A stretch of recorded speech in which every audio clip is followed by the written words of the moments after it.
एक तो ये होता है कि जैसे ही जहाज गिरता है सबसे आसान होता है पायलट पे ब्लेम डाल दें, क्योंकि वो फौत हो गया होता है, वो डिफेंड नहीं कर सकता। जहाज उड़ाने में मेंटल एंगेजमेंट बहुत ज्यादा चाहिए, बिकॉज वो जो चीजें हमें नजर आ रही होती हैं उससे कहीं ज्यादा तेज स्पीड से पायलट के जहन में चीजें चल रही होती हैं। जब भी जहाज का एक्सीडेंट होता है या इवन ट्रेन का होता है, जो ये बहुत अच्छे सिस्टम्स हैं, बुलेट ट्रेन हैं उनके, तो उसमें कहीं ना कहीं ह्यूमन एरर होता ज़रूर है। बहुत से पेशेंट्स की दवाइयाँ इवन हाफ हो जाती हैं जब वो प्रॉपर उस गाइडलाइन को फॉलो करते हैं। एंग्जाइटी ये है कि परेशान रहे कोई ऐसी चीज़ों से जो परेशान होने वाली चीज़ है ही नहीं। डिप्रेशन का ये होता है कि 3 महीने से लेके 3 से 4 साल तक इसका साइकिल होता है। तो ये जो हार्ट अटैक है ये खून की नालियों के बंद होने की वजह से होता है। अच्छा डॉक्टर साहब, ऐसी कौन सी एक्सरसाइज है जो की जाए या अपनी सेहत का क्या ख्याल रखा जाए कि हार्ट अटैक से या इस तरह की बीमारियों से बचा जा सके? स्वीटेंड बेवरेजेस जितने भी हैं ये कोई बॉडी के लिए हेल्दी चीज़ें नहीं हैं। स्वीटेंड बेवरेज से मुराद ऐसा लिक्विड जो मीठा है, वो तो अगर फ्रेश फ्रूट का जूस भी हम बना के पीते हैं तो उसका भी नुकसान है। नींद को फेकली आर्टिफिशियली गायब कर देते हैं, तो हम एक्टिव चुस्त या एनर्जाइज्ड फील करते हैं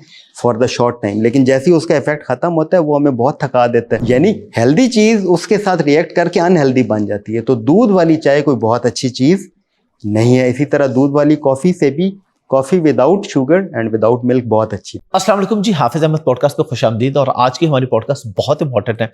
मेरे साथ हमारे बड़े प्यारे दोस्त हैं, wing commander Pakistan air force doctor Farooq Haseeb. इनसे हम बहुत डिटेल में डिस्कशन करेंगे। रिसेंटली हमने देखा कुछ जहाज़ों के हादसात हुए। इंडिया में भी हमने देखा कि एक तैयारा जो लंदन के लिए प्रवास कर रहा था वो गिर गया बिल्कुल टेक ऑफ के थोड़ी देर के बाद। डॉक्टर साहब, क्योंकि जो एयरक्राफ्ट इन्वेस्टिगेशन कमेटी होती है उसके मेंबर्स रहे हैं बहुत सारे, जब भी कोई तैयारा हादसा होता है तो डॉक्टर का रोल बहुत इंपॉर्टेंट होता है। और क्योंकि डॉक्टर हैं तो हम इनसे इनकी स्पेशलिटीज़ हैं शुगर के ऊपर खास तौर पे, और जो यंग एज में हार्ट अटैक हो रहा है उस पर भी हम लोग बात करेंगे, डिप्रेशन पे, एंग्जाइटी पे, ये सारी चीज़ों पे हम डिटेल में डिस्कशन करेंगे। तो बहुत इंपॉर्टेंट है सेहत के हवाले से भी और इन्फॉर्मेशन के हवाले से भी। डॉक्टर फ़रूक साहब, बहुत शुक्रिया आपके टाइम का। Thank you very much, thank you for the honour. Doctor साहब, सबसे पहले बताइएगा, क्योंकि रिसेंटली ये जो इंडिया का हादसा हुआ, तैयारा वहाँ पे गिरा, आप क्योंकि एयरफोर्स में विंग कमांडर के फ़राइज़ भी आपने सर अंजाम दिए और फिर आप इन्वेस्टिगेशन कमेटीज़ में भी रहे, तो उस तैयारा गिरने की असल वजह क्या थी? जी, ये जो एयर इंडिया फ़्लाइट 171 है जो अहमदाबाद से लंदन के लिए उड़ी दोपहर 1:30 बजे, पौने 2 के करीब, और फ़ौरन ही गिर गई। इस पे बहुत ज़्यादा बातचीत इसलिए हुई कि इसकी बहुत क्लियर फुटेजेस अवेलेबल थी। एक तो जो एयरपोर्ट के सेफ्टी सिक्योरिटी कैमरास थे, सीसीटीवी, उन्होंने बनाई। दूसरा कुछ लोगों ने अपने मोबाइल से बनाई। तो बहुत ज़्यादा बातचीत हुई, और फिर ज़ाहिर है एक इमोशनल बैगेज साथ इन्वॉल्व था कि वो लोग अभी छोड़ के ज़ाहिर है जा रहे होते हैं। वो बड़ा लोगों ने पूछा होता है कि आप बैठ गए जहाज़ में, बुक हो गया तो आप पहुंच जाएगा मुसाफिर। तो इस पर बहुत सी बातचीत हुई। अब वजह उसमें जो व्हाट फैक्टर है वो तो सामने आ गया, लेकिन जो उसका वाई फैक्टर है कि ये ऐसा क्यों हुआ, वो ज़ाहिर है और कुछ टाइम लगेगा उसको इन्वेस्टिगेट करने में। अब जहाज़, ये वेदर बहुत अच्छा था, कोई बर्ड हिट की सामने ऐसी चीज़ नज़र नहीं आ रही कि बर्ड्स हों। इसी तरह बाकी जो पैरामीटर्स हैं फ़्लाइट के, दिन का टाइम है, हर चीज़ विजिबिलिटी वो क्लियर है। पायलट्स मेडिकली फिट थे, और बाकी जो भी उनका स्लीप और रेस्ट का पैटर्न था वो सारा वो पूरा था। अब ये उड़ती है फुल फ्यूल के साथ, जाहिर है दूर है डेस्टिनेशन, और सिर्फ 625 फीट की हाइट गेन करने के बाद फ़ौरन ही एक कॉलेज के हॉस्टल में गिरती है और वहाँ पे आग लग जाती है, और वो सारे मुसाफिर ज़ाहिर है एक के अलावा और जो नीचे उस हॉस्टल में लोग थे वो सारे फौत हो जाते हैं। तो बहुत सी चीज़ें सामने आई। एक तो ये होता है कि जैसे ही जहाज़ गिरता है सबसे आसान होता है पायलट पे ब्लेम डाल दें, क्योंकि वो फौत हो गया होता है, वो डिफेंड नहीं कर सकता। तो लेकिन उसमें बहुत डिटेल में जाया जाता है। ह्यूमन फैक्टर एक नई साइंस है कि ह्यूमन बीइंग का रोल किस किस एस्पेक्ट से सामने आ सकता है। जैसे परसेप्शन है, डिसीजन मेकिंग है, बहुत से फैक्टर्स हैं, स्ट्रेस, स्लीप उनको अफेक्ट करती है। तो अब जो उस पर वीडियो में चीज़ सामने आई जो शुरू में थी वो ये था कि विंग एक्सटेंड कर दिए जाते हैं टेक ऑफ के टाइम, तो फ्लैप्स डाउन उसको कहते हैं, तो फ्लैप्स अप थे। इसी तरह रैट एक डिप्लॉयमेंट सिस्टम होता है कि एक छोटा सा पंखा या जनरेटर आप कह लें मोटर के साथ, वो बाहर आ जाता है कि अगर जहाज़ के दोनों इंजन फेल हो जाएं। अब दोनों इंजन फेल होने की इमरजेंसी बड़ी रेयर है। एक इंजन फेल हो सकता है किसी वजह से कि कोई बर्ड हिट हो गया या कोई टेक्निकल, लेकिन उसका बैकअप फिर कई चीज़ों का बैकअप होता है। तो और वो जो जहाज़ है वो अगर एक इंजन फेल हो तो यॉ मूवमेंट कहते हैं कि एक साइड से पावर आ रही है, एक साइड से नहीं आ रही, तो इस तरह टर्न कर जाता है।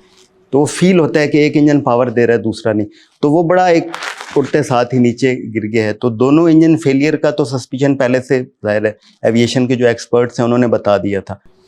अब डुअल इंजन फेलियर की जो बड़ी वजह है वो यही होता है कि या तो फ्यूल कट ऑफ हो जाए या फ्यूल के अंदर कोई ऐसा उसमें आ गया है कचरा वगैरह कि वो उसके सेंसर या वो ब्लॉक हो गए, लेकिन है बहुत रेयर, बहुत कम ऐसे एक्सीडेंट्स हैं। तो उसमें फर्दर जब इन्वेस्टिगेशन हुई और ये पता चला कि फ्लाइट टेक ऑफ के फ़ौरन बाद ही 2 इंजन्स के, अब 2 स्विच थे वहाँ पे फ्यूल कट ऑफ के, एक बंद कर दिया गया, फिर 1 सेकंड बाद दूसरा बंद कर दिया गया। तो ये बटन या स्विचेस ऐसे नहीं होते जैसे इलेक्ट्रिक स्विच हैं कि हाथ लगा या गलती से हो गए, क्योंकि उसको प्रॉपर होल्ड करके पुल करना पड़ता है और फिर दूसरी पोजीशन में जाके उसको छोड़ना पड़ता है। स्प्रिंग लोडेड होता है और उसमें सेफ्टी का पूरा फीचर रखा गया। तो 1 सेकंड बाद दूसरे का स्विच ऑफ होना, फिर ये पायलट्स की आपस में बात, अगर एक्सीडेंटल हो तो एक मुंह से जुमला निकलता है ये क्या हो गया, लेकिन उसमें एक का दूसरे से ये पूछना कि तुमने कट ऑफ क्यों किया, तो वो बड़े सवाल उठा रहा है। पायलट पे इल्ज़ाम लगाना फौरी तौर पे ठीक नहीं है, क्योंकि उसमें ज़ाहिर उस पायलट की फैमिली होती है, बीवी बच्चे होते हैं, तो वो बड़ा पहली स्ट्रेस में होते हैं कि एक इवेंट हो गया, फिर अगर उस पायलट के ऊपर डाल दें, बहुत बड़ा प्रोफेशन है, बहुत बड़ी रिस्पॉन्सिबिलिटी है। और जहाज़ उड़ाना, चाहे वो फाइटर जेट हो, चाहे वो कमर्शियल एयरलाइन का या एरोप्लेन हो, ये बहुत ही एक जिम्मेदारी वाला और मुश्किल काम है। और उसमें पायलट के जहन में बहुत सी चीज़ें चल रही होती हैं, जैसे जहाज़ में स्क्रीन और बटन्स होते हैं, उससे ज़्यादा स्क्रीन और बटन्स पायलट के दिमाग के अंदर और माइक्रो प्रोसेसिंग चल रही होती है, सुपर कंप्यूटर चल रहे होते हैं उसके दिमाग के अंदर। लेकिन इसमें डॉक्टर साहब ये भी सुनने में आ रहा है कि वो जो पायलट थे उनका कोई डिप्रेशन का या ऐसा कोई ट्रीटमेंट भी चल रहा था, शादी भी उन्होंने नहीं की थी, 57 की एज उनकी हो चुकी, तो क्या ये सारे फैक्टर हो सकते हैं इस चीज़ के कि जानबूझ के भी क्या ऐसा हो सकता है, या डिप्रेशन का अटैक उस वक्त कोई ऐसा हो सकता है कि जिसकी वजह से इंसान को पता नहीं चलता कि वो क्या करने जा रहा है? यहीं पे वो इम्पोर्टेंस आती है एविएशन मेडिसिन स्पेशलिस्ट या जिसे फ्लाइट सर्जन कहते हैं, जो डॉक्टर्स होते हैं जो पायलट्स के साथ अटैच होते हैं। जैसे तमाम एयर फोर्सेस के अंदर जो फाइटर स्क्वाड्रन होते हैं उनमें हर 15 से 20 पायलट के लिए एक डॉक्टर होता है, और इसी तरह कमर्शियल एयरलाइंस के अंदर भी पायलट्स का मेडिकल रिकॉर्ड, फिटनेस चेक करने के लिए उनके साथ पायलट होता है, जिसे एविएशन मेडिसिन स्पेशलिस्ट कहते हैं। और लकीली मैं भी पायलट्स के साथ रहा हूँ बहुत अरसा, पूरी ज़िंदगी बल्कि। तो अच्छा, थोड़ा सा इस बारे में बताइएगा हमें प्लीज। आप जिस तरह पाकिस्तान एयरफोर्स में डॉक्टर पायलट्स के साथ आपने काम किया, तो एक डॉक्टर की क्या कितनी जिम्मेदारी होती है, और जो पायलट होते हैं, चाहे वो फाइटर पायलट हो चाहे वो कमर्शियल पायलट हो, उनको किस तरीके से ट्रीट किया जाता है? क्या उनके कुछ सेशंस होते हैं? मेडिकल टेस्ट उनके कितनी देर के बाद होते हैं? यानी आम आदमी जहाज में सफर करते हुए अपने आप को कितना महफूज तस्वुर कर सकता है कि जी पायलट प्रॉपर चेकअप करवा के या प्रॉपर मेडिकेशन लेके बैठा हुआ है? हर इंसान ही कीमती है, लेकिन पायलट बहुत कीमती होते हैं। उस पर कौमों का बहुत पैसा, टाइम इन्वेस्ट हुआ होता है, और उसको ट्रेन किया गया होता है वो एक मशीन चलाने के लिए, जो बड़ी मुश्किल मशीन है और एक अननेचुरल इन्वायरमेंट है हवा के अंदर उड़ना। अब उसमें डॉक्टर का रोल बहुत ही इंपॉर्टेंट है, क्योंकि पायलट्स भी इंसान हैं, तो उनकी emotional health, psychological, physical, mental health और वेलबींग का ख्याल रखना, उनको गाइड करना, उस बारे में कोच करना, उनकी डाइट, न्यूट्रिशन, खानों का ख्याल रखना, उनके फैमिली इश्यूज़ को रिजॉल्व करना। अच्छा, इसी तरह पायलट्स पे भी बहुत से स्ट्रेसर्स आते हैं, मसलन किसी रिश्तेदार की डेथ हो गई, कोई बच्चे की पढ़ाई के मसले हैं, कोई फैमिली की डिजीज़ है मिसेस की या बच्चों की, तो ये सारी चीज़ें उनको अफेक्ट कर रही होती हैं। तो इस सारे के इफ़ेक्ट से उनको उन पे कम से कम असर आए उसमें एजुकेट करना, ट्रेन करना, फिर उनकी फ़िटनेस और हेल्थ का ख्याल रखना, क्योंकि फ़िज़िकली और मेंटली फ़िट होंगे तभी जहाज़ उड़ा पाएंगे। और जहाज़ उड़ाने में मेंटल एंगेजमेंट बहुत ज़्यादा चाहिए, बिकॉज़ वो जो चीज़ें हमें नज़र आ रही होती हैं उससे कहीं ज़्यादा तेज़ स्पीड से पायलट के जहन में चीज़ें चल रही होती हैं। कोऑर्डिनेशन, फ्यूचर की सारी प्रिडिक्शन, उस डिस्टेंस के अंदर के क्या किससे कोऑर्डिनेट करना है, क्या हो सकता है, अगर कोई इमरजेंसी हो जाए तो क्या करना है। तो ये सारा तभी हो सकता है जब वो मेंटली, फिजिकली, इमोशनली बिल्कुल फिट हों। और डॉक्टर, फाइटर उसमें तो बहुत करीब रहता है किसी भी एयरफोर्स में। और हमारी एयरफोर्स में जाहिर है मुझे ऑनर है, और मैं बड़ा प्राइड फील करता हूँ और ऑनर्ड फील करता हूँ कि पाकिस्तान एयरफोर्स के पायलट्स के साथ मुझे रहने का इत्तेफाक हुआ और उनके साथ टाइम गुजारा। They are one of the best pilots in the world available. और अभी तो माशाल्लाह वो साबित भी हुआ, अभी पिछले दिनों जब हमारे हमसाया मुल्क से जंग हुई, तो अभी तो ये साबित भी हुआ कि पाकिस्तान एयरफोर्स के जो पायलट्स हैं और जिस तरह पाकिस्तान एयरफोर्स ने काम किया, जिस तरह उनकी तैयारी गिराए, तो ये एक नो डाउट एक बहुत बड़ी अचीवमेंट है। अच्छा डॉक्टर साहब, थोड़ा सा ये बताइएगा कि मॉडर्न जो एविएशन इंडस्ट्री है, इसके अंदर जहाज का सफर कितना महफूज है, और कौन से जहाज का सफर ज्यादा महफूज है? जिस तरह अब मतलब एक एज अ रेगुलर ट्रैवलर हमें ये पता है कि यार जितना बड़ा जहाज हो उतना ज़्यादा महफूज है। मतलब आप एक नॉर्मल जो लाहौर से कराची की फ़्लाइट चलती है, उसे A320 I think A320 A321, और अगर आप चले जाए बोइंग 777, बोइंग 787 और A380 और ज़्यादा सिक्योर है। इस बारे में आप क्या कहते हैं, जहाज़ का सफ़र कितना सिक्योर है और फिर कौन से जहाज़ का सफ़र ज़्यादा सिक्योर है? एक तो ये कि एविएशन या ये एरोप्लेन से फ्लाइंग बहुत ही लेटेस्ट मोड ऑफ ट्रैवल है। उससे पहले बाकी मोड्स ऑफ ट्रैवल लैंड से, सी से, ये बहुत पुराने हैं, लेकिन उसके बावजूद डाटा वाइज ये सबसे सेफ़ है, इसके एक्सीडेंट्स बहुत कम हैं। हाँ, चूँकि हमें इससे एक इमोशनली इन्वॉल्वमेंट होती है हवा में उड़ने की। जैसे इस फ्लाइट में स्पेशली देखें तो बहुत से ऐसे लोग हैं, ईद के बाद का मौका है ना, तो ईद मनाने आए होंगे यूके से अपने रिश्तेदारों के साथ, तो वो जा रहे थे। इसी तरह कोई ऐसे लोग होंगे जिनकी पहली दफ़ा जॉब हुई थी, वो यूके जा रहे थे, तो वो एक इमोशनल एक्साइटमेंट होती है। कोई ऐसे लोग होंगे जो पहले वहाँ चले गए यूके, अब उनकी फैमिलीज थी, वो उन्होंने वीज़ा भेजा, वो जा रही थी, तो वो एक बहुत सी मिक्स्ड फीलिंग्स होती हैं। बाकी आप जिस भी एयरलाइन से ट्रैवल करते हैं, मसलन जो मिडल ईस्ट के ये सारे हैं एयरलाइन, जैसे कतर एयरवेज़ है, एमिरेट्स है, इत्तेहाद है, सऊदी एयरलाइंस है, या टर्किश एयरवेज़ है, या कोई भी यूरोप की, अमेरिका की एयरलाइन है, ऑस्ट्रेलिया की क्वांटस है, जिस भी एयरलाइन से आप ट्रैवल करते हैं, जहाज़ बनाने वाली मेन दो ही बड़ी कंपनी हैं। ऑपरेटर सैकड़ों में हैं, लेकिन जहाज़ सिर्फ दो कंपनियां ही हैं जो सारे ऑपरेटर्स जिनके ज़्यादातर जहाज़ यूज़ करते हैं। एक है बोइंग, एक है एयरबस। बोइंग अमेरिका की कंपनी है और बहुत पुरानी है। सिएटल यूएसए में 1916 में इसकी फाउंडेशन और वो ही, और उसने बहुत तरक्की की, और यही मेन वो कंपनी थी जो एविएशन को लेके चली, कमर्शियल फ्लाइंग को, बहुत अरसे तक। 1970 में दूसरी कंपनी आई है यूरोप की, एयरबस, जो फ्रांस, जर्मनी, यूके, स्पेन मिल के बनाते हैं, और जाहिर है वो बहुत बाद में आई, 50 साल बाद आई तकरीबन, लेकिन उसने बहुत जल्दी अपना नाम बनाया और तकरीबन वो बोइंग के बराबर आके खड़ी हो गई है सेल्स फिगर के अंदर।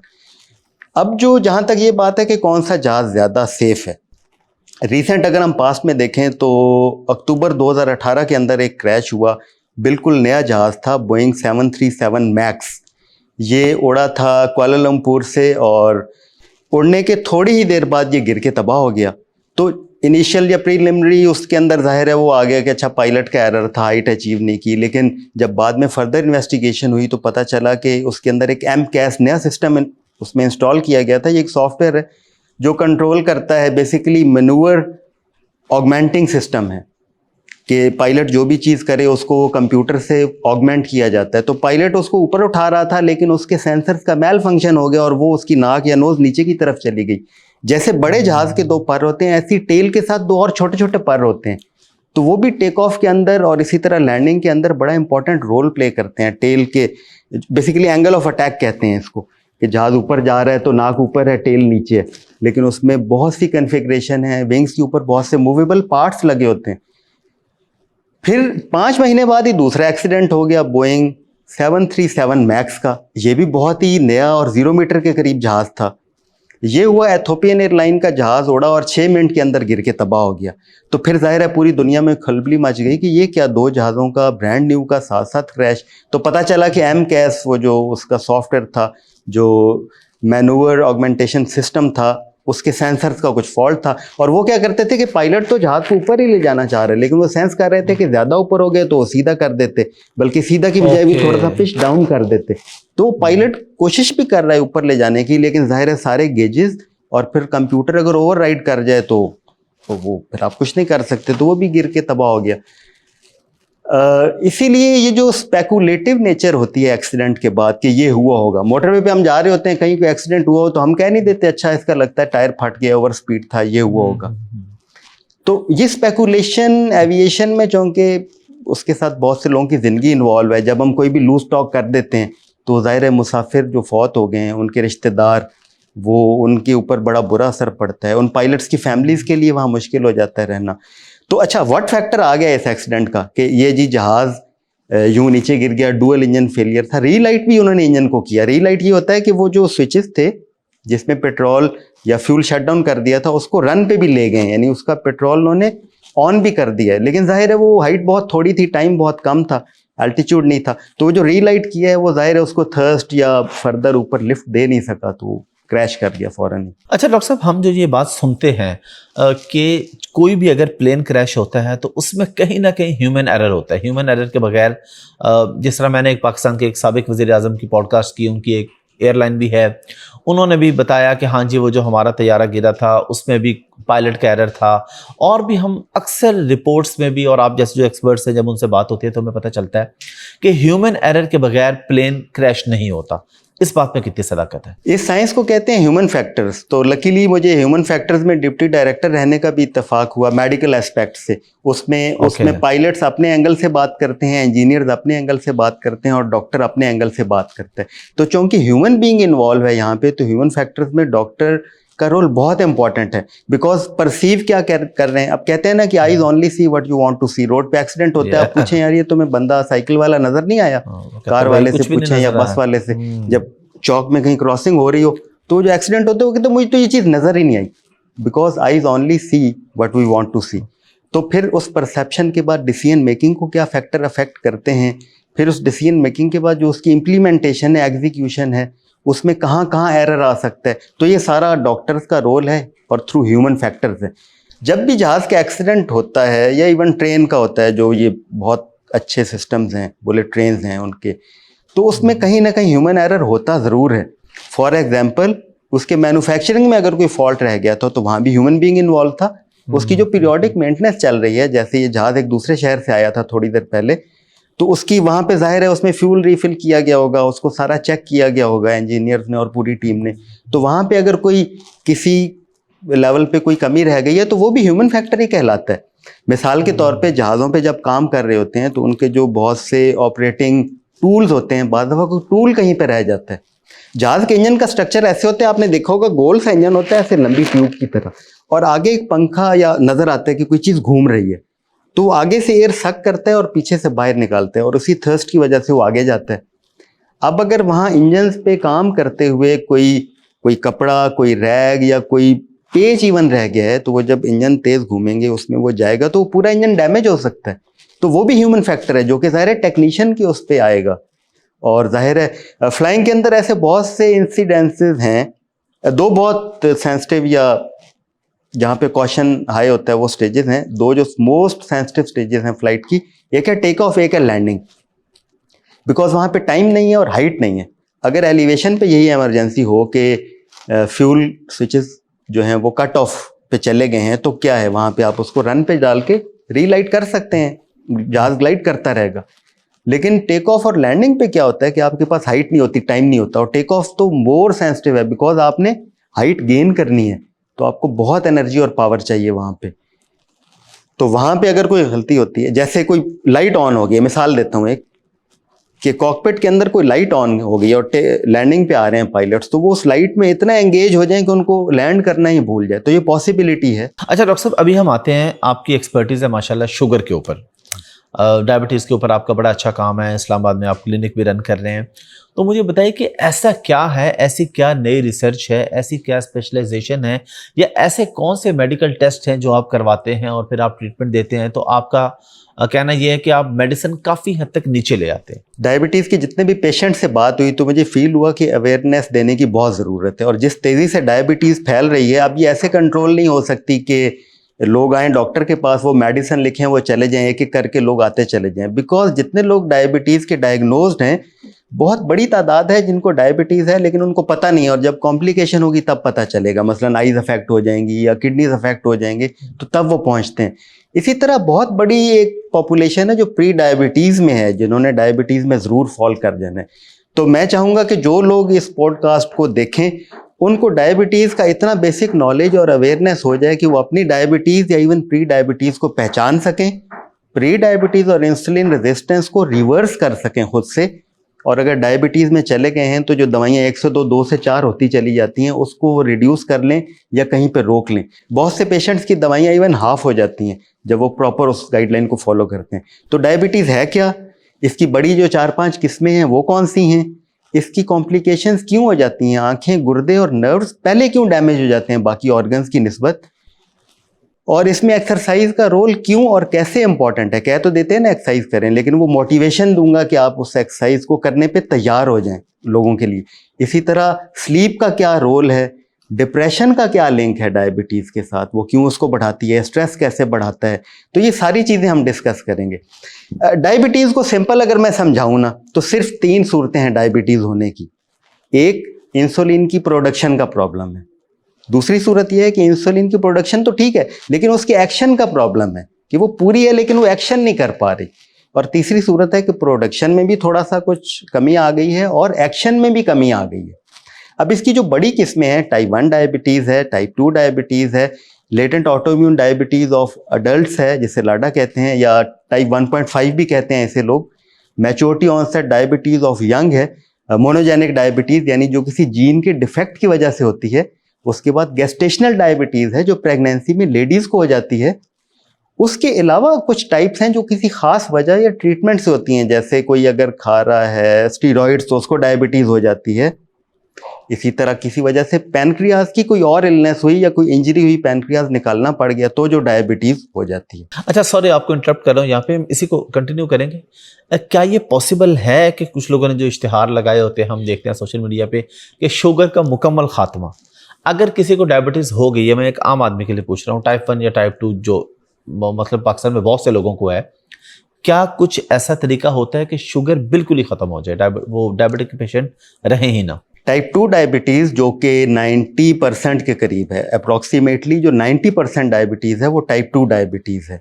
तो इसका इतना अच्छा कंट्रोल तो बिल्कुल पॉसिबल है कि जिसको लोग डायबिटीज़ रिवर्सल कहते हैं या डायबिटीज़ का जड़ से ख़त्म हो जाना। बेसिकली डायबिटीज़ का ख़त्म हो जाना क्या है कि आपके शुगर लेवल्स इतने अच्छे कंट्रोल हो जाएं डाइट, एक्सरसाइज और गुड स्लीप या स्ट्रेस रिडक्शन से कि आपको दवाइयों की ज़रूरत ना रहे। तो जिन लोगों को कुछ साल हुए हैं टाइप 2 डायबिटीज़ में, उनको प्रॉपर गाइडेंस और कोचिंग दी जाए तो बल्कि एक डॉक्टर साहब की मैंने पॉडकास्ट की है जो 10 साल दवाइयाँ खाते रहे हैं, और 10 साल दवाइयाँ खाने के बाद अब वो मेडिसिन फ्री हैं, अब वो शुगर की कोई दवाइयाँ नहीं खाते। वो 2 से 3 दवाइयाँ खा रहे थे शुगर की, और 10 साल दवाइयाँ खाने के बाद अब उन्होंने वो दवाइयाँ बिल्कुल छोड़ दी और उनकी शुगर कंट्रोल में रहती है।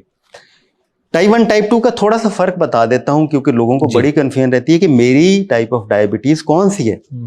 टाइप 1 जो 5 से 10% होती है, ये है ऑटो इम्यून, यानी कि बॉडी में ऐसी एंटीबॉडीज़ बन जाती हैं जो पैनक्रियाज का वो जो इंसुलिन बनाने वाला सिस्टम है जिसे बीटा सेल्स कहते हैं।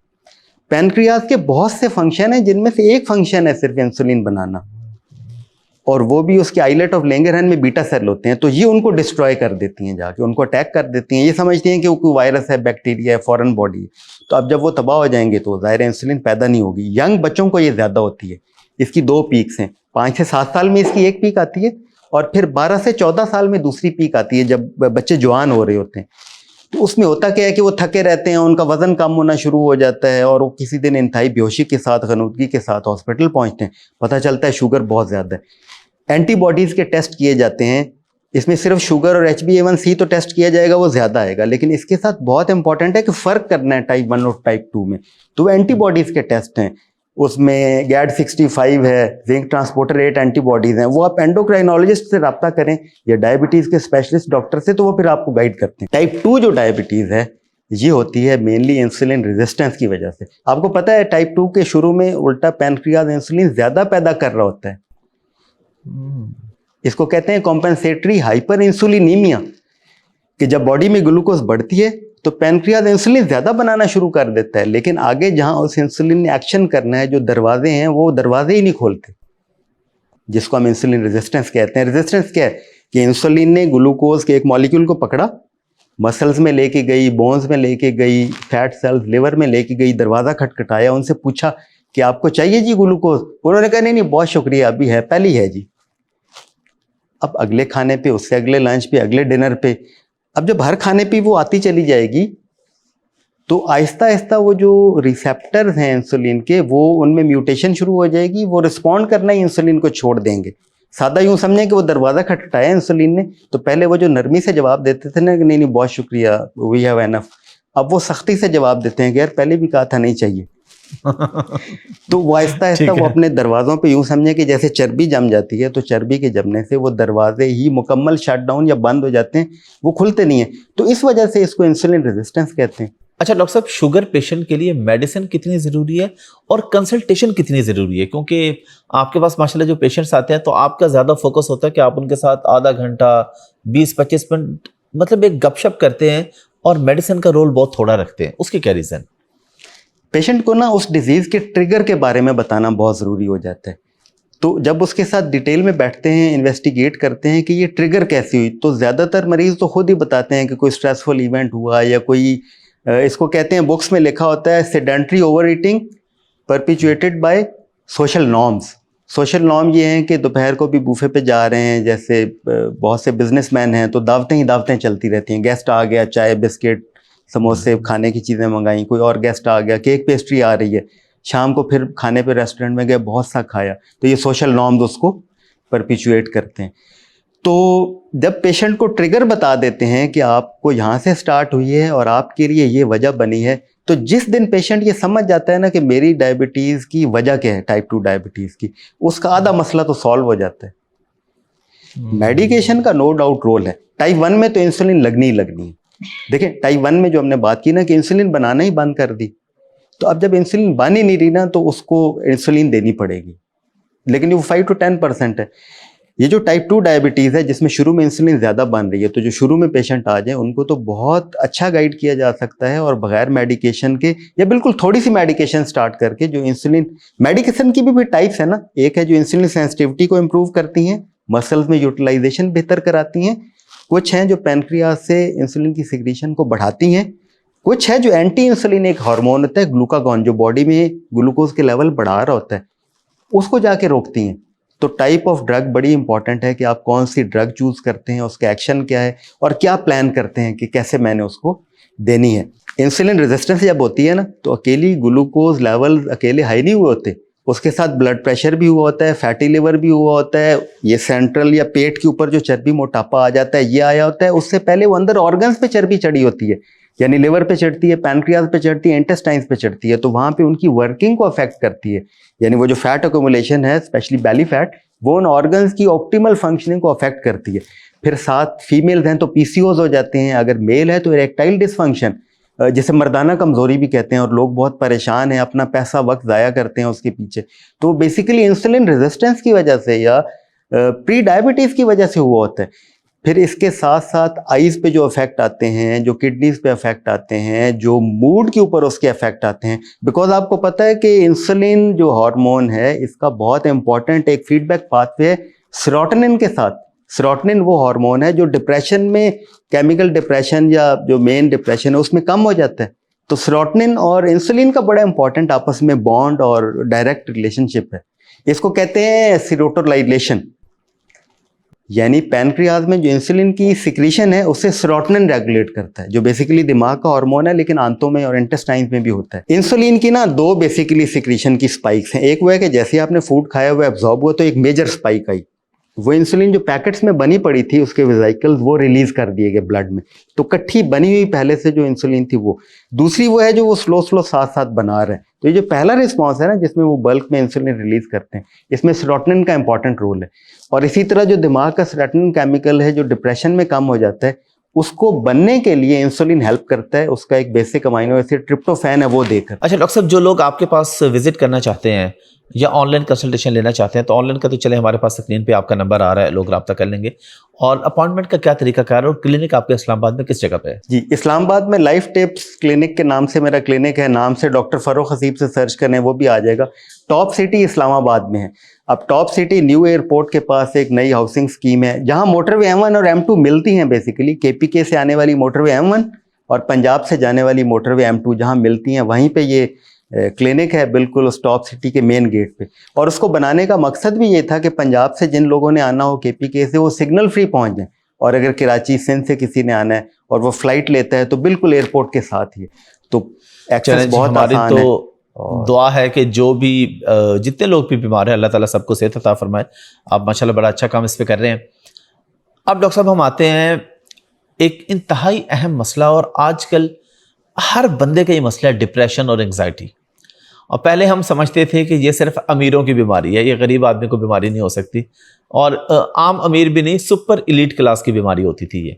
लेकिन आजकल ये बीमारी हर बंदे को, इवन बच्चों में हम देख रहे हैं। इसके बारे में थोड़ा बताएं, क्यों होती है डिप्रेशन, एंग्जाइटी की वजह क्या होती है और इससे निकलना किस तरीके से मुमकिन है? एंग्जाइटी, डिप्रेशन और रिएक्शंस टू द सिचुएशन, ये तीन चीज़ें उनको हम थोड़ा सा अलग अलग देख लेते हैं। एंग्जाइटी ये है कि परेशान रहे कोई ऐसी चीज़ों से जो परेशान होने वाली चीज़ है ही नहीं। जो वाकया अभी हुआ नहीं, बहुत दूर है, या जो रोज़ वो काम करते हैं उसके लिए परेशान रहें कि कुछ हो ना जाए, या पंखा छत ना गिर जाए, जो बच्चा अभी पैदा ही नहीं हुआ उसकी स्कूलिंग कैसे होगी, उसकी शादी पे क्या मसले आएंगे। तो वो फिक्र रहना जो फिक्र की नॉर्मल लोगों के लिए बात नहीं है। दूसरा है स्ट्रेस और डिप्रेशन। उसमें एक तो है नॉर्मल स्ट्रेस, जैसे अगर कल पेपर है किसी का तो आज स्ट्रेस होना नॉर्मल है। अगर इंटरनेशनल फ़्लाइट है कोई लंबी, स्पेशली नॉर्थ अमेरिका की यहाँ से या ऑस्ट्रेलिया की, तो जो स्ट्रेस आता है, जो एक फ़िक्र रहती है, चीज़ें पैक करते हैं, संभालते हैं, वो नेचुरल है। ये तो क्लियर हो गया स्ट्रेस। दूसरा है रिएक्शन टू स्ट्रेस। रिएक्शन ये होता है कि किसी की जॉब चली गई, किसी का कोई प्यारा फौत हो गया और उसमें वो कुछ दिन उदास रहा, तो ये भी वो क्लिनिकल डिप्रेशन नहीं है। क्लिनिकल डिप्रेशन के सिम्टम्स ये हैं कि बिला वजह उदास रहना, मायूस रहना, कामों में दिल ना लगना, रोज़मर्रा के जो काम हैं ऑफिस के, घर के, उसमें दिल ना लगना, अकेले रहना, लोगों को अवॉइड करना, उसके अलावा अपनी ज़िंदगी का कोई मकसद ना समझना और ज़िंदगी को और ख़ुद को दूसरों से कमतर समझना। खाने का ये होता है कि बाज़ लोगों की भूख इसमें बहुत ज़्यादा हो जाती है और बाज़ लोगों की बिल्कुल ख़त्म हो जाती है। नींद का ये है कि कुछ लोगों में नींद बहुत बढ़ जाती है और कुछ में बिल्कुल कम हो जाती है, और कुछ में ऐसा होता है कि सोते हैं और थोड़ी देर बाद ही उठ जाते हैं, नींद डिस्टर्ब हो जाती है। तो डिप्रेशन हुआ ये कि सोसाइटी चेंज हुई है पिछले 50 से 100 साल में। पहले आउटडोर्स काम होता था, फिर ऑफिसेज बन गए जब बिजली आई स्पेशली, तो इनडोर्स रहते हैं, सोशल इंटरेक्शन उस तरह से नहीं रहे। अब आपको पता है जो डिवीजन है, एक कमरे में बैठे हुए लोग भी एक दूसरे से कनेक्ट नहीं होते, बल्कि वो मोबाइल पे हज़ारों किलोमीटर दूर बैठे लोगों से तो कनेक्टेड होते हैं, लेकिन कमरे के अंदर आपस में वर्चुअल दीवारें हैं एक दूसरे के दरमियान। मियाँ बीवी बैठे तो एक रूम में, लेकिन आपस में उनका बहुत ही कम्युनिकेशन गैप है। तो इस तरह के जब मसाइल चलते रहते हैं, तो लेटर ऑन जो असल डिप्रेशन है, जो कुछ केमिकल्स हैं ब्रेन के, उनके कम हो जाने से होता है, वो जाहिर है वो एक ख़ास परसेंटेज ऑफ पॉपुलेशन उसको जब हो जाता है, उसका इलाज ज़रूरी है। एक इसमें बड़ी मिथ है जिसको क्लियर करना ज़रूरी है। अगर किसी को ब्लड प्रेशर हो जाए तो क्या हम कहते हैं कि डॉक्टर के पास ना जाना, वो तुम्हें दवाइयाँ दे देगा जो हमेशा खानी पड़ेंगी, या शुगर हो गई है, डॉक्टर के पास कोई भी ऐसा नहीं कहता, बल्कि वो कहते हैं जाना चाहिए, जल्दी जाना चाहिए। शुगर हो गई है, आंखों से नज़र आना कम हो गया, तो कहते हैं डॉक्टर के पास जाओ, इलाज कराओ ताकि ये और नुकसान ना हो। लेकिन ज़हनी अमराज के बारे में आहिस्ता आहिस्ता काउंसल करना पड़ेगा लोगों को कि वो जैसी किसी को हो जाए वो उसको छुपाते हैं। जानने वाले भी यही कहते हैं डॉक्टर के पास नहीं जाना, वो दवाइयाँ दे देगा, वो पूरी ज़िंदगी खानी पड़ेंगी। डिप्रेशन का ये होता है कि 3 महीने से लेके 3 से 4 साल तक इसका साइकिल होता है। तो अगर कोई डिप्रेशन में एक दफ़ा चला गया क्लिनिकल डिप्रेशन में, तो उसको दवाइयाँ देना ज़रूरी है। वो दवाइयाँ उसको थोड़ा निकाल लेती हैं, संभाल लेती हैं, लेकिन ये अपना पूरा साइकिल पूरा करता है। और जिसको एक दफ़ा डिप्रेशन हो जाए ज़िंदगी में, उसको दोबारा या तीसरी दफ़ा होने के चांस भी ज़्यादा होते हैं। और फिर ज़ाहिर है डिप्रेशन का पेशेंट घर में माहौल ऐसा बना देता है कि घर के बाकी लोग भी उससे अफेक्ट होते हैं, क्योंकि मूड का डिसऑर्डर है। तो वो जब मूड एक का ख़राब रहेगा, उसका बिहेवियर ख़राब रहेगा, उसका एटीट्यूड मसलन गुस्सा आ रहा है, बार बार चिड़चिड़ापन है, हर बात पे एतराज़ है, और जो जिम्मेदारियां हैं मसलन घर मर्द ने कमा के लाना है, औरत ने घर की देखभाल करनी है, तो जब वो अपना काम नहीं कर रहा तो बाकी लोग भी उससे अफेक्ट होते हैं। तो ऐसी सूरत में मरीज़ को गाइड करना चाहिए और मेंटल हेल्थ फैसिलिटी पर लेकर जाना चाहिए, और अच्छे साइकेट्रिस्ट और जो साइकेट्री के सेटअप है मेंटल हेल्थ के, वहाँ पे जाके ये बिल्कुल इलाज होता है। साइकोथेरेपी होती है, CBT कॉग्निटिव बिहेवियर थेरेपी, के बिहेवियर कैसे ठीक करें, और मेडिकेशन, ये सब मिला के मरीज़ को बिल्कुल नॉर्मलाइज भी कर देती हैं। और इस पे भी आप काम कर रहे हैं, आपके पास लोग आते हैं एंग्जाइटी और डिप्रेशन के, तो वो भी स्क्रीन पे नंबर आ रहा है, लोग आपसे अपॉइंटमेंट ले सकते हैं या ऑनलाइन आपसे कॉन्टैक्ट कर सकते हैं। एक्चुअली डिप्रेशन और डायबिटीज़ बिल्कुल लिंक्ड हैं, क्योंकि जब भी कोई ऐसी बीमारी हो जाती है जैसे डायबिटीज़ है, तो एक तो हर कोई राय देता है सोशली कि ये खाओ, वो ना खाओ, यूं करो, वो करो, तो उससे बंदा चिड़चिड़ा हो जाता है, फिर वो एक रिस्ट्रिक्शंस लगती हैं, तो उससे ज़ाहिर है परेशान रहता है, और साथ अगर उसका ज़िंदगी को लुत्फ़ उठाने की कैपेसिटी कम हो गई है, तो वो ज़ाहिर है वो उसका आहिस्ता आहिस्ता डिप्रेशन में जाने का चांस ज़्यादा हो जाता है। अच्छा डॉक्टर साहब, अभी आते हैं एक और बड़े इंपॉर्टेंट फैक्टर पे। यंग लोगों में भी हम हार्ट अटैक देख रहे हैं, लोगों की डेथ हो रही है हार्ट अटैक से, और पहले तो सुना ये जाता था कि ये सिर्फ बूढ़ों में होता है या ऐसे लोगों में जो बहुत ही सुस्त हैं, उनकी कोई एक्टिविटी नहीं है, कोई एक्सरसाइज नहीं है। हमने इवन स्पोर्ट्स के दौरान भी यंग लोगों की डेथ होते देखा, आपने सुनी होगी खबर, क्रिकेट खेलते हुए, फुटबॉल खेलते हुए। अब और ये नॉर्मली वो लोग हैं जो रेगुलर एक्सरसाइज भी करते हैं, अपनी डाइट का भी ख्याल रखते हैं, तो इसकी क्या वजह है? हार्ट अटैक बहुत से रिस्क फैक्टर्स की वजह से होता है। तो एक तो मॉडिफाइबल रिस्क फैक्टर्स हैं और एक नॉन मॉडिफाइबल है।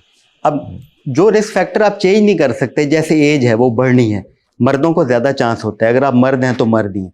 दूसरे हैं मॉडिफाइबल, जैसे डायबिटीज़ है, हाई ब्लड प्रेशर है, कोलेस्ट्रॉल का ज़्यादा हो जाना है, ट्राइग्लिसराइड्स का, जिसे डिसलिपिडीमिया कहते हैं, यानी अच्छे कोलेस्ट्रॉल का कम हो जाना और बुरे कोलेस्ट्रॉल का ज़्यादा हो जाना। फिर इसी तरह सेडेंटरी लाइफस्टाइल, यानी बैठे रहना, फिजिकल एक्टिविटी एक्सरसाइज ना करना, और फिर जाहिर है डाइट के अंदर ऐसी चीज़ें खाना जो इन्फ्लेमेटरी हों, या जो ब्लड वेसल्स हैं उनकी जो अंदर की लेयर होती है, जो अंदर दीवार होती है, जो उसको डैमेज कर देती हैं, उसके फंक्शन को ख़राब करती हैं, उसको टाइट या तंग कर देती हैं, तो ज़ाहिर है हार्ट अटैक का चांस बढ़ जाएगा। टेक्निकल बात करूँ तो इसमें बेसिकली लिपिड परऑक्सीडेशन होती है। जितने भी मसल्स हैं, जितने भी सेल्स हैं, स्पेशली जो हार्ट के मसल्स हैं, हार्ट एक मसल है पूरा ही, कॉन्ट्रैक्ट करता है तो ब्लड बाहर जाता है, उन मसल्स की जो दीवार है वो लिपिड से बनी होती है, यानी फैटी चिकनाइयों से। तो जब हम मुख्तलिफ ऐसी डाइट खाते हैं या एनवायरमेंटल टॉक्सिन हमारे अंदर जाते हैं, जैसे सिगरेट का धुआं है स्पेशली, तो वो उनकी दीवारों को डैमेज कर देता है। वो फैटी एसिड्स वहाँ पे उन दीवारों की लिपिड परऑक्सीडेशन कहते हैं, तो ऐसे परऑक्साइड के ऑक्साइड्स बना देते हैं जो और साथ वाली दीवार को और साथ वाली दीवार को डैमेज करते हैं। तो वहाँ सोजन सोजिश रहती है, वहाँ स्वेलिंग हो जाती है, वहाँ ऑक्सीजन कम पहुँचती है, तो आहिस्ता आहिस्ता वो टिश्यू डेड हो जाता है। अब ये जो टिपिकल है ना कि ब्लड वेसल बंद हुई, अच्छा दिल के ना 4 स्ट्रक्चर समझने बड़े ज़रूरी हैं, क्योंकि लोग स्टेंट डलते हैं उसको वेल्व वेल्व कह रहे होते हैं। एक है हार्ट का मसल, एक है हार्ट की ब्लड वेसल्स जो हार्ट को ब्लड सप्लाई करती हैं, एक है हार्ट का इलेक्ट्रिकल सिस्टम, और एक है हार्ट में वेल्व लगे हुए हैं कि खून एक तरफ से दूसरी तरफ ही जाए, वापस ना आ जाए। तो ये जो हार्ट अटैक है ये खून की नालियों के बंद होने की वजह से होता है। अब नाली कैसे बंद होती है कि खून की नाली जा रही है, अगर कोई पाइप हो, उसके अंदर कहीं एक जगह चिकनाई जमना शुरू हो गई, और उसी जहां वो चिकनाई जम रही थी वहां चौके एक टर्बुलेंस आती है, यानी जब खून वहां से बह रहा है तो थोड़ा सा उसको फ्लो में एक इरेगुलरिटी आती है, तो वहां पे और चिपकने वाली चीजें चिपकती जाती हैं, और लिपिड्स और फ्री फैटी एसिड्स और कोलेस्ट्रॉल, और वो जम जम के उस जगह पे मजीद एक प्लेक या एक पहाड़ सा बना देते हैं। तो वहां से ज़ाहिर ब्लड फ्लो कम हो जाते हैं, आगे जो एरिया है उसको खून और ऑक्सीजन नहीं पहुंचती, तो हार्ट का वो हिस्सा दर्द करता है, उसको ऑक्सीजन नहीं पहुंचती, तो थोड़े टाइम में डेड होना शुरू हो जाता है। ये हार्ट अटैक है। अगर वो पूरा बंद हो जाए वहां से दिल की नाली, तो जाहिर है वो जल्दी डेड हो जाता है, और अगर स्लो बंद है तो एंजाइना कहते हैं कि आपने वॉक की, एक्सरसाइज की, तो दिल में सीने में दर्द हो गया, और जब रेस्ट किया तो वो ठीक हो गया। तो इसको अगर तो अवॉइड करना चाहते हैं, जब हम पढ़ते थे ना मेडिकल कॉलेज में, तो कहते थे कि हार्ट अटैक 50 से 60 साल के बाद ही होता है, लेकिन फिर आहिस्ता आहिस्ता ये 40 साल में आना शुरू हुआ, फिर 30s में आना शुरू हुआ, बल्कि अभी तो कुछ लोगों को 20s में भी हो जाता है। तो उसमें डेफिनेटली डाइट का बड़ा इंपॉर्टेंट रोल है, फिजिकल इनएक्टिविटी का रोल है, स्ट्रेस और स्लीप का बहुत इंपॉर्टेंट रोल है, क्योंकि जो स्ट्रेस हार्मोन है कॉर्टिसोल वो बहुत बढ़ाता है, कई ऐसे मैकेनिज्म जनरेट करता है, हाइपरटेंशन करता है, वो हमारी ब्लड वेसल्स को कंस्ट्रिक्ट कर देता है, और डैमेजिंग एक्शन है उसका ब्लड वेसल्स पे, और पूरी ब्लड वेसल्स में स्वेलिंग करा देता है। अच्छा डॉक्टर साहब, ऐसी कौन सी एक्सरसाइज है जो की जाए, या अपनी सेहत का क्या ख्याल रखा जाए कि हार्ट अटैक से या इस तरह की बीमारियों से बचा जा सके? एक्सरसाइज ओवरऑल जो हमारी बॉडी की फिजिकल वेलबींग है, जो हमारी बॉडी की इमोशनल और साइकोलॉजिकल वेलबींग है और मेंटल वेलबींग है, उस सारे में रोल प्ले करती है। जैसे डायबिटीज़ में कैसे प्ले करती है डायरेक्ट रोल, वो ये है कि जो मसल्स हैं ये स्टोरेज कैपेसिटी है ग्लूकोज की, तो जब मसल की स्ट्रेंथ ट्रेनिंग हम करते हैं, स्पेशली जो जिम में होती है रेजिस्टेंस ट्रेनिंग, तो उसमें हमारे मसल्स का मास बढ़ता है, तो वो मसल्स में ग्लूकोज की स्टोरेज कैपेसिटी बढ़ जाती है, और इसी तरह जो इंसुलिन रेजिस्टेंस है वो रिवर्स होती है मसल बिल्डिंग एक्सरसाइजेज से। तो एक्सरसाइज की मेन 3 बड़ी टाइप्स हैं। एक है एरोबिक, जो कि सब जानते हैं, जो कि ब्रिस्क वॉक है, तेज चलना जिसमें सांस फूल जाए, आप साथ वाले से बात ना कर सकें। दूसरा है जॉगिंग, तीसरा है साइकिलिंग, चौथा है स्विमिंग। तो ये एक्सरसाइजेज जिसमें हार्ट बीट भी बढ़ती है, कार्डियो या एरोबिक। दूसरी है मसल स्ट्रेंथ ट्रेनिंग, ये बहुत ज़रूरी है। ये जो जिम के अंदर होती हैं, जो आप वेट लिफ्ट करते हैं या मशीनों को पुल करते हैं, इसकी बहुत सी टाइप्स हैं जो आप घर में बेडरूम में भी कर सकते हैं बगैर किसी सामान के, अपने बॉडी वेट को ही यूज़ करते हुए। जैसे पुशअप हैं, रिचअप हैं, उसके बाद आपके प्लैंक्स हैं, एक्सटेंशन की मुख्तलिफ एक्सरसाइजेज हैं, स्क्वाट्स हैं, सिटअप्स हैं। इसके बाद तीसरी है स्ट्रेचिंग एक्सरसाइजेज, जो योगा के अंदर बहुत सी चीज़ें हैं जिसमें आप बॉडी को स्ट्रेच करते हैं। तो ये सारी एक्सरसाइजेज क्या करती हैं? ब्लड की सर्कुलेशन को बेहतर करती हैं, हार्ट के फंक्शन को बेहतर करती हैं, पूरे मसल्स, जॉइंट्स और ब्लड वेसल्स की और नर्व्स की इन्वॉल्वमेंट होती है, तो वो जो ऑक्सीडेटिव लोड है वो कम होता है और आपके हर ऑर्गन की ऑप्टिमल परफॉर्मेंस होती है, और जो खुशी के हार्मोन है एंडोर्फिन वगैरह अच्छे पॉजिटिव वाले वो बनते हैं एक्सरसाइज से। अच्छा डॉक्टर साहब, ये बताइएगा कि आजकल क्योंकि खाने में हम लोग आपके सामने ही है कि कोल्ड ड्रिंक का इस्तेमाल बहुत ज़्यादा होता है, उसके क्या नुकसानात हैं? और स्पेशली अगर हम डाइट या ज़ीरो की बात करें, कोक ज़ीरो या कोई भी, तो उस पे लिखा होता है नो शुगर नो कैलोरीज। अब अगर उसमें शुगर भी नहीं है, कैलोरीज भी नहीं, तो क्या वो सेफ है? और पानी का इस्तेमाल, ठंडे पानी का, हमने ये सुन रखा है कि जी अगर बहुत ज़्यादा ठंडा पानी है तो उसका को नुकसान होता है, तो क्या ऐसा कुछ है? स्वीटेंड बेवरेजेस जितने भी हैं ये कोई बॉडी के लिए हेल्दी चीज़ें नहीं हैं। स्वीटेंड बेवरेज से मुराद ऐसा लिक्विड जो मीठा है, वो तो अगर फ्रेश फ्रूट का जूस भी हम बना के पीते हैं तो उसका भी नुकसान है, क्योंकि वो फ़ौरन बॉडी में स्टमक के बाद इंटेस्टाइन से एब्जॉर्ब हो जाता है और शुगर की स्पाइक देता है और इंसुलिन को भी ज़ाहिर है बहुत हाई खींचता है। तो ये जो आर्टिफिशियली मैन्युफैक्चर्ड हैं जैसे सोडाज हैं या कोल्ड ड्रिंक्स हैं, जो बाज़ लोग तो हर खाने के साथ खा रहे होते हैं, इनके नुकसान कोई सिर्फ एक सिस्टम तक लिमिटेड नहीं है। सबसे पहले तो वो यहाँ दांतों के ऊपर से जो प्रोटेक्टिव लेयर है एनेमल, उसको ख़राब करते हैं, हाईली एसिडिक होते हैं। फिर जुबान, फिर ये जो इसोफेगस है, फूड पाइप, फिर स्टमक, वो एसिडिक होते हैं तो एसिडिटी को बढ़ाते हैं। उसमें जो आर्टिफिशियल स्वीटनर्स हैं जो कि कई चम्मच चीनी के बराबर हैं, वो ज़ाहिर है आपकी शुगर को बड़ा जल्दी स्पाइक अप करते हैं। फिर उनके जो इंटेस्टाइन पे इफेक्ट्स हैं, फिर उसमें वो जो एब्जॉर्ब होकर बोन्स के ऊपर इफेक्ट है, तो वो तो एक लंबी लिस्ट है। इवन जो ज़ीरो वाले हैं उनमें आर्टिफिशियल स्वीटनर्स होते हैं, तो वो भी ज़ाहिर है केमिकल्स हैं। जितने भी प्रोसेस्ड फूड है ना जो फैक्ट्री से बन के आ रही है, उनमें कुछ ना कुछ प्रिजर्वेटिव्स, एडेड चीज़ें या ऐसे केमिकल्स होते हैं जो आपकी सेहत के लिए नुकसान देते हैं। देखें, अगर हम पहले चले जाएं तो देहातों में रॉ फूड होती थी। अगर आटा भी बन रहा है तो बिल्कुल सादा सा मोटा मोटा पिसा होता था, बाकी खाने भी ऐसे ही होते थे, सिंपल कुक्ड। तो अब जब जूं प्रोसेस्ड चीज़ें आई, ये एनर्जी ड्रिंक्स, सॉफ्ट ड्रिंक्स और लिक्विड जूसेस जो डब्बों के अंदर बंद हैं, तो बीमारियां भी बढ़ती चली जा रही हैं। लोगों के हेल्थ सिस्टम्स बहुत ख़राब हैं, not only with respect two diabetes, बल्कि स्टमक और इंटेस्टाइन्स के जो प्रॉब्लम है। हर पेशेंट जो आता है मेरे पास वो तकरीबन मेदे आंतों का मरीज़ होता है। जब उसे गाइड अच्छा, करते हैं, हिस्ट्री लेते हैं, जो नॉर्मल कोल्ड ड्रिंक है उसमें और जो एनर्जी ड्रिंक्स हैं, इनमें क्या फ़र्क है? मतलब एनर्जी ड्रिंक्स का क्या कोई नुकसान है या फ़ायदा? अब मैं आपको बताऊं कि यूजुअली जब लॉन्ग ड्राइव पे निकलें तो अगर एक एनर्जी ड्रिंक आप पी लें तो 7-8 घंटे तबीयत बिल्कुल फ्रेश रहती है। आप लॉन्ग ड्राइव पे जा रहे हैं तो बड़ा ठीक होता है। लेकिन मेरी वाइफ मुझे कहती है कि नहीं भाई, ये बहुत गलत है, नहीं पीना चाहिए। तो एज ए डॉक्टर आप इस बारे में क्या कहते हैं? आपकी वाइफ तो बहुत ही समझदार खातून है और कदर करनी चाहिए। वो तो है ही माशाल्लाह। अल्लाह ऐसी वाइफ ज़ाहिर है मेरी वाइफ है तो समझदारी होगी। बल्कि उसमें मैं कहता हूँ कि किसी भी इंसान की जो सक्सेस है उसमें उसके पेरेंट्स, क्योंकि उनसे वो बना होता है, फिर पेरेंट इंस्टीट्यूशन जहाँ से उसने पढ़ा और एक उसको तारुफ मिला, फिर पेरेंट ऑर्गेनाइजेशन के जहाँ उसने कोई काम किया और वहाँ से नॉर्म सीखे, और फिर पेरेंट्स इन लॉ कि जो उसका बेटर हाफ है, जो स्पाउस है, तो ये सारे मिलकर उसकी सक्सेस तो काफ़ी सारी चीज़ें हैं ना, क्योंकि आर्मी बैकग्राउंड भी है तो एक वो फैक्टर भी है कि ज़ाहिर बात है डिसिप्लिन और वो चीज़ें। फिर वो खुद फार्मासिस्ट भी है माशाल्लाह, तो मेडिकल फील्ड से भी उसका ताल्लुक है, तो वो फिर मुझे काफ़ी इन चीज़ों के बारे में बताती रहती है। लेकिन मैंने कहा चलें आपसे भी ये सवाल कर लिया जाए एनर्जी ड्रिंक्स के बारे में ख़ास तौर पे। एनर्जी ड्रिंक्स को मैं तो कहता हूँ फटीग ड्रिंक्स। एनर्जी ड्रिंक्स के अंदर आर्टिफिशियली ऐसे केमिकल्स डाले होते हैं जो फेक बूस्ट ऑफ एनर्जी देते हैं for the short time, but in the long run वो आपको फटीग कराते हैं, डैमेज करते हैं। मसलन जो पॉपुलर एनर्जी ड्रिंक्स हैं उनके अंदर बहुत हाई लेवल ऑफ ग्लूकोज होता है। अच्छा, ग्लूकोज की कई टाइप्स हैं, सब क्या कि ओज लगता है, glucose, fructose, galactose, maltose, sucrose, इस तरह के। तो उसमें कई तरह के ऐसे मीठे होते हैं जो आपको केमिकली वो बना के दे रहे होते हैं। तो ज़ाहिर है ग्लूकोज लेवल हाई होता है तो एक थोड़ा सा बूस्ट आता है। दूसरा, उसमें बहुत हाई डोज ऑफ कैफीन होती है। अगर आप उसके नीचे वार्निंग पढ़ें तो वहाँ वार्निंग भी लिखी होती है कि बच्चों को ना दें, प्रेग्नेंट लेडीज़ को ना दें, आप ये वार्निंग पढ़िएगा। इसी तरह मदर अगर लैक्टेटिंग है, दूध पिला रही है, तो वो उसकी कॉशन है। तो इनमें बहुत हाई लेवल ऑफ कैफीन होता है। कैफीन कौन सा मॉलिक्यूल या केमिकल है कि जब बॉडी में जाता है तो एक नींद लाने वाला केमिकल होता है एडिनोसिन, ये उसकी जैसी शक्ल का ही है। तो ये ब्रेन में एडिनोसिन की जगह पे जाके लग जाता है और वहाँ से नींद को फेकली आर्टिफिशियली गायब कर देते हैं। तो हम एक्टिव, चुस्त या एनर्जाइज्ड फील करते हैं फॉर द शॉर्ट टाइम, लेकिन जैसे ही उसका इफेक्ट ख़त्म होता है वो हमें बहुत थका देता है। फिर साथ इसके यूरिन बहुत आता है, इसके साथ जो टॉक्सिन्स अंदर चले गए उनको रिमूव करने के लिए किडनीज, लिवर को बहुत ज़ोर लगाना पड़ता है। तो इन फ्यू या कपल ऑफ आवर्स आप देखें तो you will feel energy boost, but in days या वीक्स आप देखें तो दे विल डैमेज यू।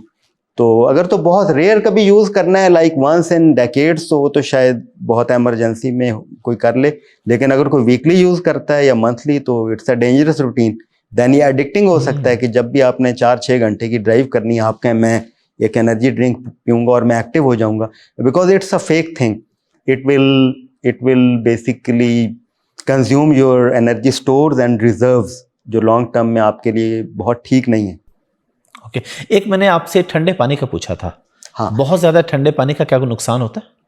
हम जो भी फूड खाते हैं तो हमारे स्टमक को उसको फिर बॉडी टेम्परेचर पे लाना पड़ता है, ये तो रूल है। जैसे हम बहुत गर्म चाय पीते हैं तो ये सारा जो फूड पाइप है ये उसको बॉडी टेम्परेचर जो 37 है उस पर लाता है, और अगर हम बहुत ठंडी चीज़ यानी ठंडा पानी पीते हैं या आइसक्रीम खाते हैं तो बॉडी को उसको भी 37 जो बॉडी का टेम्परेचर है उस पर लाना पड़ता है। अब जो रेफ्रिजरेटर में नीचे टेम्परेचर होता है वो बाद में 4 डिग्री पे सेट हुआ होता है। 4 डिग्री इज टू कोल्ड, 0 पे तो वो आइस बन जाती है ना, लेकिन 4 to 7 डिग्रीज पे होता है नीचे वाला रेफ्रिजरेटर, फ्रिज जिसे कहते हैं। तो 4 to 7 is too cold for the stomach and human body, तो बॉडी उसको फिर अपनी हीट दे के गर्म करती है। इसीलिए जो बहुत सेहतमंद कौमें हैं, जैसे जापान के अंदर लोगों की सेहत बहुत अच्छी है, चाइना और कोरिया में, तो वहाँ रूम टेम्परेचर वाला पानी पीने का रिवाज है। लोग एज अ कल्चर बहुत ठंडा पानी, इवन वो गर्म पानी पीते हैं, हमने ये भी देखा, उन्होंने वो मशीन रखी होती है और पानी गर्म करके पी रहे होते हैं। हाँ, इसमें मैं आसान समझा देता हूँ सब लोगों को। देखें, जब पानी उबलता है ना तो वो 100 डिग्रीज होता है, और जब बर्फ बन जाता है तो 0 या 0 से नीचे होता है। तो और हमारी बॉडी का टेम्परेचर है 37, ठीक है, यानी कि 37 आप देख लें, मिड से थोड़ा सा नीचे। तो रूम टेम्परेचर वाला पानी क्या होगा, अगर 25 है टेम्परेचर तो 25 है, 45 है तो 45 के करीब होगा। तो थोड़ा सा रूम टेम्परेचर से ऊपर 50 डिग्री का पानी पीने में कोई हर्ज नहीं है, लेकिन बहुत हॉट या बहुत कोल्ड में फिर आपकी बॉडी को जोर लगाना पड़ता है उसको बॉडी टेम्परेचर पे लाते हुए, और डेफिनेटली अननेचुरल है। 100 साल पहले से इंड्यूस हुआ है ना, 100 साल पहले तो रेफ्रिजरेटर फ्रीजर नहीं थे। ह्यूमन हिस्ट्री है थाउजेंड्स या लाखों सालों की, तो एक चीज़ जो 100 साल पहले इंट्रोड्यूस हुई और उसके इफेक्ट्स को स्टडी करने में हमें मजीद जाहिर है कुछ 100 साल लगेंगे। तो मेरा मशवरा अगर माने तो रूम टेम्परेचर का पानी बेस्ट है। बिल्कुल ठीक है। अभी आपने चाय का जिक्र किया तो मैंने ख्याल है चाय और कॉफ़ी की बात भी हो जानी चाहिए। चाय और कॉफ़ी के क्या नुकसानात हैं और कितने कप चाय, या पहले तो ये बताएं कि अगर एक बंदा कहता है जी मैंने पीनी ज़रूर है, तो चाय और कॉफ़ी में से क्या पिए, और दिन में कितने कप जो हैं वो ओके हैं, या हफ्ते में इतने कप ओके हैं, उससे कुछ नहीं होता, उससे ज़्यादा हो तो वो आपके लिए नुकसानदेह हो सकता है। चाय और कॉफ़ी के अंदर बहुत से हेल्दी न्यूट्रिएंट्स, फाइटोकेमिकल्स और फ्लेविनॉइड्स होते हैं जो एंटी इन्फ्लेमेटरी हैं, जो एंटी फ्री रेडिकल हैं और आपको हेल्दी रखने में रोल प्ले कर सकते हैं। लेकिन फिर कंडीशंस हैं। अब कॉफ़ी तो बहुत ही हेल्दी है, और स्पेशली जो फैटी लिवर है उसको, फैटी लिवर को ठीक करने में, जिगर के अंदर जो चर्बी जमा हो जाती है उसको पिघलाने में black coffee without milk and sugar उसका बहुत पॉजिटिव रोल है। लेकिन फिर वही बात, without milk and sugar. T के अंदर भी इसी तरह जो टी की टाइप्स हैं, स्पेशली माचा टी, ये चाइना जापान में होती है, फिर ग्रीन टी की मुख्तलिफ टाइप्स हैं, ये बहुत हेल्दी हैं, लेकिन again then without milk and sugar हैं, ये एडिड शुगर। और ये जो दूसरी हम चाय पीते हैं, ये जो काली चाय होती है, आप अरब मुल्कों में अगर देखें, सऊदी अरब, यूएई, कतर, ओमान में, तो वहाँ चाय कहते हैं, वो काली होती है। जी जी, बिल्कुल, छोटे छोटे कप्स के अंदर, बिल्कुल वो हेल्दी है। लेकिन जब हम उसमें दूध डाल देते हैं तो दूध की जो प्रोटीन हैं, स्पेशली एक प्रोटीन होती है कैसीन, वो उसके साथ रिएक्ट करती है और फ्लेवो कैसीन बन जाता है, जो उल्टा डेंजरस है। यानी हेल्दी चीज उसके साथ रिएक्ट करके अनहेल्दी बन जाती है। तो दूध वाली चाय कोई बहुत अच्छी चीज नहीं है। इसी तरह दूध वाली कॉफी से भी, coffee without sugar and without milk बहुत अच्छी। अब अगर उस चाय में चीनी भी है तो वो तो वही स्वीटेंड बेवरेज बन गया ना, कि लिक्विड है उसमें चीनी है।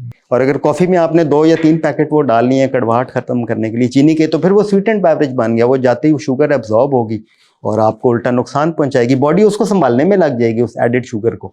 हाँ, एक और बहुत अहम बात है, ये जो कैफीन मॉलिक्यूल है इसकी हाफ लाइफ है तकरीबन 6 घंटे अप्रॉक्सीमेटली, कि 6 घंटे में ये आधा रह जाता है।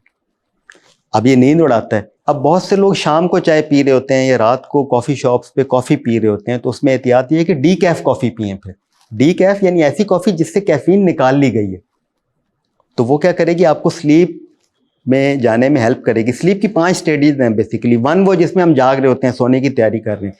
जो स्टेज 2 है वो है कि जिसमें हम उससे थोड़ा सा गहरा हो गए हैं, लेकिन अगर कोई आवाज़ दे तो हम फ़ौरन उठ जाएंगे।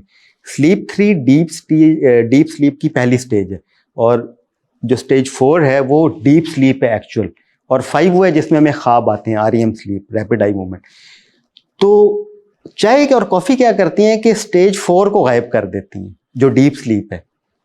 तो बंदा सोया तो हुआ है, लेकिन वो जब सो के उठा है तो वो कोई फ्रेश नहीं है, बिकॉज वो डीप स्लीप जो 4th स्टेज है वो गायब हो गई थी। वो स्टेज 2 और स्टेज 3 में ही फ्लक्चुएट करता रहा या 5 में चला गया। तो इसको स्लीप आर्किटेक्चर ख़राब हो जाता है। बल्कि दोनों चीज़ें, स्लीप लेटेंसी कि कितनी जल्दी आप सो जाते हैं लेटने के बाद, ये भी ख़राब हो जाती है, और स्लीप आर्किटेक्चर या स्लीप क्वालिटी कि आप जब सोए कितना गहरा सोए और जब उठे तो कितने रिफ्रेश थे।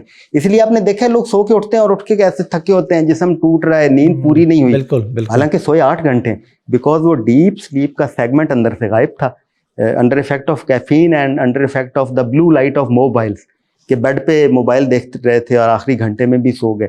तो वो जो ब्लू लाइट है वो ब्रेन को ऐसा जगा देती है कि डीप स्लीप आ नहीं पाती। तो चाय कॉफ़ी की वही एहतियात जी कि हेल्दी है बहुत, but without added sugar and milk, और सोने से 7-8 घंटे पहले चाय कॉफ़ी का आखिरी कप में ना पिएं, ताकि आपको अच्छी नींद आए। शाम में या रात में कॉफ़ी पीना और फिर सोने की कोशिश करना बहुत ही नामुनासिब है। इसी तरह आखिरी खाना भी स्लीप हाइजीन कहते हैं इसको, 2.5-3 घंटे पहले सोने से लाजमी खा लेना चाहिए। और जो आपका बेड है जिस पे सोना है उसको सिर्फ सोने के लिए यूज़ करना है, उस पर मोबाइल, लैपटॉप, टैबलेट यूज़ नहीं करना। टैबलेट यूज़ करना है, मोबाइल एक चीज़ है यहाँ पे आपने जो बात की ना अभी के खाने रात को सोने से 7-8 घंटे पहले आप चाय या कॉफ़ी ना पिए, इसका माइंड से कितना ताल्लुक होता है? ये नहीं, अगर मैं आपको अपना बताऊँ ना, अल्लाह की अता है, तहदीस नेमत के तौर पे बता रहा हूँ, अल्लाह का बेपनाह करम है। मैं अभी 2 कप कॉफ़ी के पीऊँ और 2 कप चाय के पीऊँ और 15 मिनट बाद मैं सोना चाहूँ तो I can sleep deep sleep अल्हम्दुलिल्लाह।